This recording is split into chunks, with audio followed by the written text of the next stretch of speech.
ဘာလို့အဲ့ဖက်နဲ့ကြီးစီးလာလဲအကိုစဉ်းစားလို့မရဘူးအဓိကအဲ့လိုဖက်နဲ့မျိုးဆိုလို့ရှိရင်အကိုကဒါလမ်းထက်ကိုထွက်ပြီးတော့ဟိုပါလေတာမန်ပဲလေအကိုပြောတာလေဒီလားဟိုစီတီမတ်သွားလို့ရှိရင်စီးတဲ့ဖက်နဲ့လောက်ပဲရှိရလေနော်ဒီ state စင်မြစ်ထက်ကိုတက်လာတာဒါတော့မဖြစ်သေးဘူးပေါ့နော်ဟိုကြည့်ရသူတော့မသိဘူးပေါ့နော်ကိုတို့ဒီ judge တွေအနေနဲ့ကြည့်တဲ့အခါကျတော့ဟိုဒီပွဲနဲ့ပတ်သက်ပြီးတော့လည်းညီလေးအဲ့လောက်ကြီးတန်ဖိုးမထောင်းလာလို့ခံစားရတာဒီလားအကိုဆိုလို့ရှိရင်အဲ့ဟိုဖက်နဲ့ကိုတည်တည်ချာချာမစီးလာတာတော့ဘာလို့ဆိုလို့ရှိရင်မကြိုက်ဘူးနော်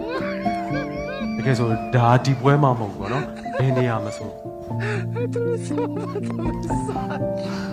โอเคတောင်းပါပါတယ်ကျွန်တော်ဒါလေးအသေးပွဲမဟုတ်ဘူးနော်โอเคပါဟုတ်ပြောတာလေဒီလားနော်ဒီလေးမှာခုနကပြောထားတဲ့ဒီစူးစမ်းထားမှုတွေညှို့လေးချက်တွေအများကြီးရှိနေတာ